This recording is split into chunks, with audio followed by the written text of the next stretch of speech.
What's up, everybody? Thralls Metal here once again. I'm Necrotic Nick, and I am back with yet another retro review. Again, I wanted to get some more of these done just because we haven't had time to actually do any in a while, just because the release schedule has been so crazy, at least for the last year.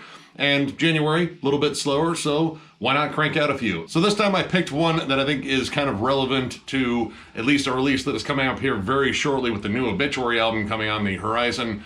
I am going to go over the lone studio full-length from the Tardy Brothers, Bloodline. This came out on April 17th of 2009 on Candlelight Records, and, well, alright. This band formed essentially in 2008, though I will say this band was probably formed 1970 when Donald Tardy was born and John officially had a brother. These two have been pretty much inseparable in terms of their musical career, and they decided to do one that was essentially just them, with John Tardy on vocals and Donald Tardy on drums naturally, but also on bass and rhythm guitars. Now, of course, they had some friends along the way. They invited Ralph Santola, who was in Obituary at the time, but also spent time in Deicide, as well as Toxic for a period. We also have John Lee from Order of Enid, or Enid, I don't know how to say that last word. Black metal project that actually features Steve Eshim of Deicide on drums, and that is one I kind of want to go over in one of these retro reviews because they only have 2 albums and they've been quiet for a very long time. We also have a genuine blast from the past with a guest spot from Jerry Tidwell, who was one of Executioner's original guitarists, which was Obituary before they officially became Obituary. And there's one other guitarist mentioned in here named Scott Johnson, and I literally could not find anything on him. His only credit was to this album, but he's also on here too, and yeah, that's all I know. So this essentially came together probably around the time that they were working on their 8th full-length album, Darkest Day. That came out actually the same year, actually on June 30th, and I think this was just kind of an outlet for them to do something a little bit different and, you know, maybe just do something kind of on their own. Well, essentially on their own. They still had some guests on there, but the songs themselves were written by both the brothers, so it was kind of their own thing. Now, an interesting thing about this that I found out while looking up stuff on this album was that brothers were kind of a theme on here. Of course, John and Don doing all the music. They also did a fair amount of the mixing and engineering on here, but you also had another set of brothers helping them out in terms of mixing and producing this with Max and Mark Prater, which Mark Prater actually did time in Iced Earth as their drummer for a little while.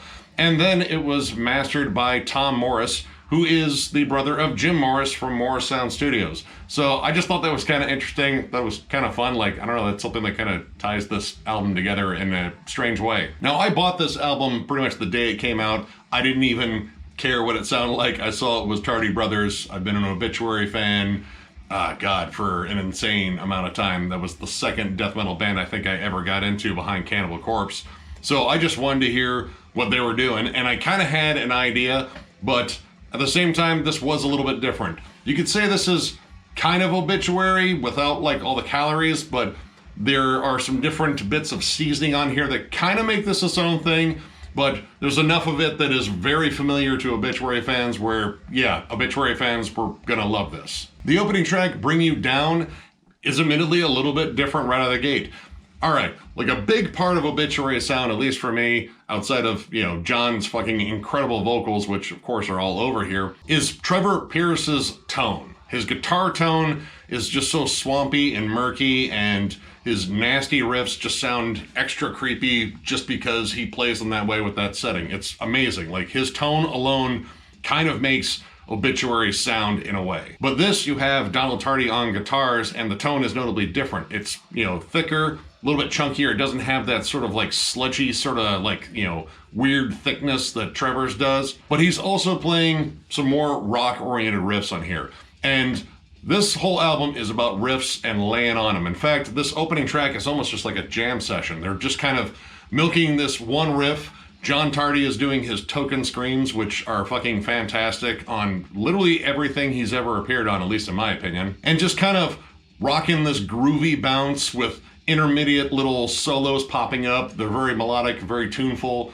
I'm not entirely sure who was doing all the solos all the time, but there are lead trade-offs, so I assume John Lee and Ralph Santola and Jerry Tidwell are all kind of bouncing back and forth doing the lead work. I don't think that Donald did any of the lead work on here, so I think it has to be them, but he's just laying down this kind of southern tinged riff, like something maybe akin to like a death metal version of a band like Alabama Thunder Pussy or something. I'm pretty sure I could have thought of a less explicit named band, but fuck it, that's a good fucking band, and they lay some sick fucking southern riffs down. Or at least they did before they broke up, and I kind of miss them. Actually, I brought them up not too long ago, talking to someone in a stream. I was like, man, dude, I miss Alabama Thunder Pussy. That's a sentence that really needs a lot of explaining around people that aren't fans of fucking metal. Anyway, this opening track kind of sets you up for, well, kind of what you think you're gonna get. Like, it feels like a more death and roll version of Obituary overall. Like, this is the Tardy Brothers version of, you know, stuff like To Ride, Shoot Straight, and Speak the Truth, and Wolverine Blues by Entombed, like something like that. But what you get is sort of like this album pivoting back and forth between stuff that is kind of outside of Obituary's box, not too far outside, but still kind of outside of it, to stuff that is, well, I mean, these could have been Obituary tracks on another album, and they're very well written and more akin to their straight up old school death metal style. Songs like Deep Down, the title track, and Fate's Call all have pretty much what you expect from Obituary. Deep Down and Fate's Call both have more like, you know, machine gun guitars. It's a little bit faster, more energetic. Deep Down is probably the fastest track on here. It has a more thrashy backbone. There's some real excellent lead play to give it like a little bit more melodic spice, but it sounds more intense. And Donald Tardy kind of delivers the drum performance you really expect. A lot of this is just very minimalistic and kind of just like, hey, let's just settle in this pocket and just fucking live there, you know, not get too flashy with the fills, just, you know, drive the groove home. And that is kind of Donald Tardy to a degree, but he has some really cool flashy fills and he gets outside of that every now and then. And Deep Down is kind of where he ventures out a little bit more. There's thrashy D beats, there's some solid breakdowns on it. I like the more pronounced death metal tremolos that are on it because a lot of this is very just, you know, chug and riff driven. Like, you don't get a tremendous amount of tremolo riffs that have, you know, that token Florida death metal style. It gives the song like a little bit more sinister tinge. And Fate's Call is almost kind of like a bolt thrower style fucking double time just groove stomper. Like, it's tank tread rolling over a fucking body, or at least in this case, a large truck with the Tardy Brothers logo slapped on the grill. I love the aggressive pace of the song. There's some incredible fucking riffs on here, and none of the riffs on here are, you know, like super flashy. They're just powerful. They're just strong fucking riffs, especially when it comes down to the stuff that is a little bit closer to the straightforward death metal style of Obituary. And Bloodline sort of combines a little bit of what is teased in the first track with a little bit more of a death and roll vibe, but you have a bridge riff on there that is just 100% death metal and some really cool syncopated chugs to break it up. And, you know, that's kind of like most of this album is, you know, very few ingredients, but you're still making a solid fucking meal here. Basically what I'm saying is meat and potatoes, but it's, again, seasoned well, and it's a sizable fucking slab of it. Now, where this album kind of gets outside of the Obituary sound, at least a little bit, I find really interesting, because you have some very different tracks in here. The last track, Fade Away, again, kind of almost bookends the sound of the opening track, bring you down, like, again, it's more of a rocker. It's played with, like, Obituary's intensity and groove, but the riff itself has, I don't know, like a more distinct melody to it. And melody on here is kind of surprising, because when it comes down to Obituary in terms of their melodies, they're more dark and sinister. Major chords seldom fucking show up on an Obituary album, and if they do, they better fucking watch their ass, because this is an Obituary album. They're really not that welcome there. But here you have like more triumphant, more just pretty melodies. And honestly, the one that caught me off guard in here was the instrumental Wired. The song is anything but Wired. Like, you think Wired is like, yeah, I'm fucking ready to go. And this song just wants to chill and just sit back and play an acoustic guitar. There are acoustic guitars in here, and I totally fucking forgot about that because I hadn't listened to this album in a while.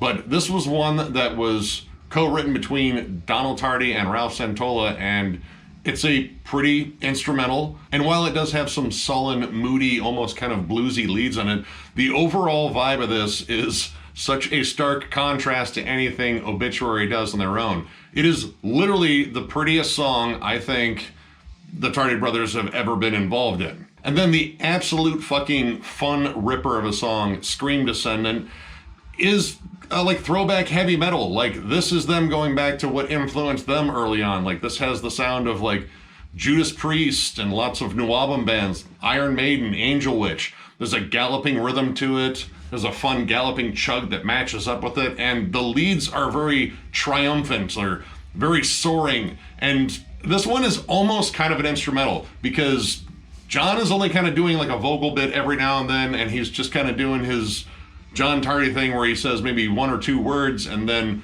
fades off. It's kind of the Tardy Brothers version of Deathclock's Thunder Horse. Thunder Horse barely has any vocals. It's mostly just, Nathan Explosion saying writing or Thunder Horse. There might have been another word in there. I don't remember. I love that song though. It's driven by the music. It's driven by the leads. And this is that song. Like, this is like this galloping into battle fucking song. And again, very different than Obituary, but I mean, still within the realm of like bands that influenced them. So I thought this was a really cool track. And there's even like a little bit of like doom metal that kind of squeaks in with songs like I'm Alive and Eternal Lies, where just some of the songs have like a bit doomier tinge. Eternal Lies, a little bit, more hardcore oriented, which a lot of hardcore bands definitely have listened to Obituary, definitely have been influenced because, they just have the groove and the heft and they kind of keep it primal and simple. That's a lot of hardcore out there. But especially on I'm Alive, there's like a slightly doomy tinge to it, like a little bit of Trouble or Candlemass kind of squeaked in, and it adds a bit to the song. And honestly, one of the things that I thought about when I picked this up, but I was still gonna pick it up anyway, to be honest, was how was John going to sound with music that wasn't necessarily Obituary or entirely death metal behind him. And for the most part, he fits.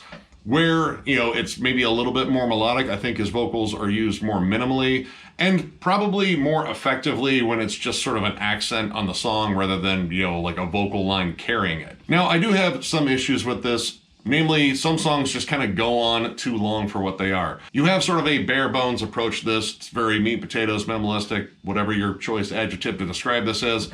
But if you go on too long, it becomes very repetitious. Namely, Eternal Lies really just kind of drags on too long. There's even some false endings, and honestly, it feels like they could just end at that point, but they keep going. And not only is the music repetitious, but so are John's vocal lines. Like, he's just essentially kind of saying the song title over and over again in spots, and I was like, dude, say anything else. And while I like the title track's cool syncopated chugs and the groove to it, it does run a bit long, and that is a bit of an issue. Like, there's some songs in here that run just the right amount of time, honestly. Like, surprisingly, Deep Down is one of the longest tracks on here, and it's fast and energetic, and it bounces back and forth between cool groovy sections and the thrashy sections, so there's a cool dynamic and it keeps you interested. And Scream Descendant is just so much fucking fun to listen to because it's this triumphant, galloping fucking lead machine of a heavy metal song. Which that brings me into kind of another issue with this, is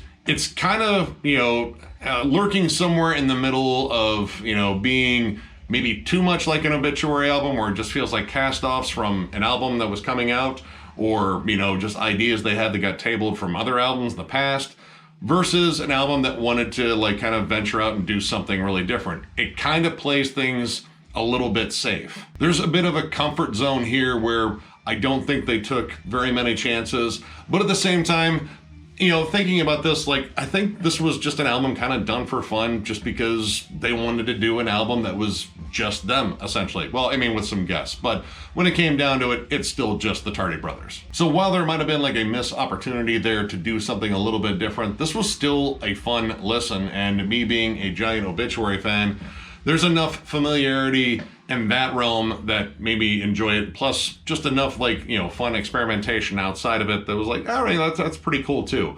I would have liked to have heard like a commitment to one or the other, because I think a vastly different album from Obituary would have been a lot of fun.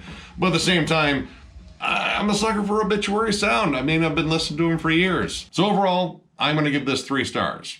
I enjoyed this. I think this is a good album.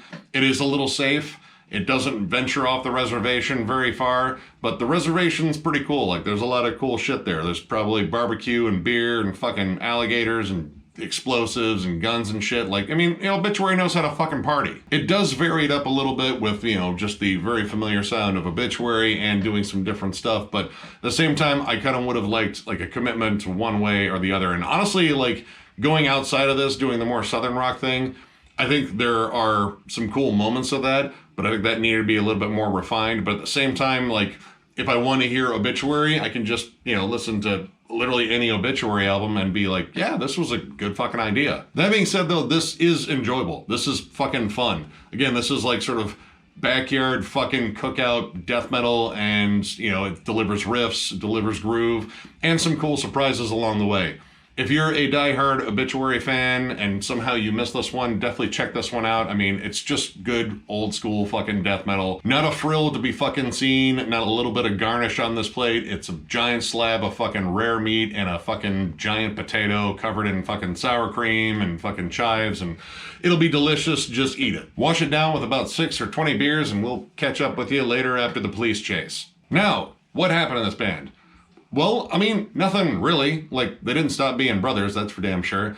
But I think pretty much Obituary just kind of took precedence over this project, and they've been pretty busy with Obituary. The self-titled album came out in 2017 and kind of reinvigorated them, and they've been touring on that thing for a long fucking time. And that makes sense. Obituary are fucking road dogs. Those dudes play live fucking everywhere. So this is technically one that we could get another Tardy Brothers album. I'm not entirely sure, but I think with Obituary's sort of demand here lately, because I think they kind of got like a second wind of popularity here lately, which is fucking awesome because Obituary rules. But I don't know if Tardy Brothers is going to come out with another album. Like, this may have just been an isolated thing, but according to their Encyclopedia Metallum page, they are still active. So theoretically, we might get another one in the future, but I wanted to cover this one with an Obituary album on the horizon because I fucking love this band, and I'm really looking forward to that new one. I love the singles so far, so yeah, that will probably kick off our reviews for 2023, and what a great way to kick it off. But again, as an interesting little outlet for something different for the guys, I think this was pretty fun, and it was a lot of fun to go over. So if you enjoyed this video, give it a thumbs up, and if you are new to the channel, subscribe, because we do stuff like this all the time. We are also on Patreon. If you'd like to help us out there, there's a link down below to thrallsmetal.com. Our store is there, our shirts are there, at least most of them. We still need to restock on them. Sorry, we got to get around to that. But also our Patreon link is down there too. If you'd like to help us out there, just click the link. And Denver Death Fest, we are currently looking for a venue, so once we find a venue, we will definitely let you know, and we will let you know the lineup. Sadly, until then, you're going to have to do what you guys have been doing so far and wait. So we will keep you updated when we know anything more. And of course, thank you all so much for liking, subscribing, following, all that shit. 2022 was a pretty solid year. I'm hoping 2023 is even better. I'm actually hoping for like better years as we keep going on, because, you know, I think with 2020, I think we hit kind of a nasty rock bottom fucking year, and I would like to see like a steady improvement because that year sucked. So now, a little over 2 years out of that, some improvements would be really, really good, like some notable ones. But so far, the coolest thing that has come out of all this is you guys. This channel has been fucking awesome to do, and the reception we've got has been absolutely amazing. So thank you all once again, and we will catch you later.